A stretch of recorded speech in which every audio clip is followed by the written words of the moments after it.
in some of the work that you were doing, was there anything other than reviewing your trades? Like, for example, were you working with like a visualization or, any visualization coaches, or even just like coaches outside of, maybe your firm? Were you working with some of the more experienced traders on your desk? Were you, doing trading simulators as well? Like, how extensive was that type of work, like at the desk and also away from the desk?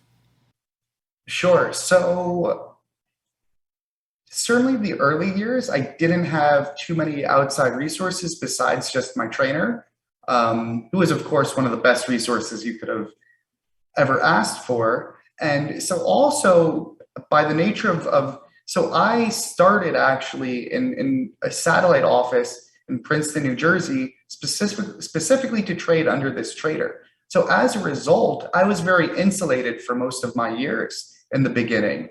And so I had one other new guy with me who I'm still great friends with to this day. But outside of that, we didn't really have the other people to be collabing with. And if you asked me then, like back then, I was very much kind of like the lone wolf. I prefer, I hated doing, I was the person that hated group projects. I hated teamwork. Everything was just like, no, I don't want these people dragging me down. And in college, when you're kind of grouped with the masses, that's probably the right mindset. But then what I've learned in kind of my later years was if you can find people that match your that are kind of on your level, you gain so much from collaboration. When you're paired with the right people, there's no way you don't end up better off. And if I could have been an X trader with the right group of people, every trader will be X plus Y.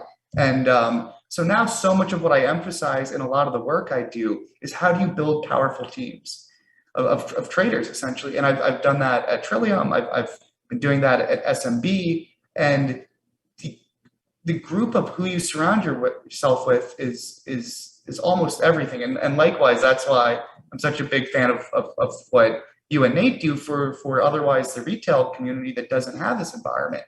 And so then as far as coaches, I eventually worked with a pretty much he's a performance psychologist, I would say, that specializes in traders, almost like Wendy on Billions.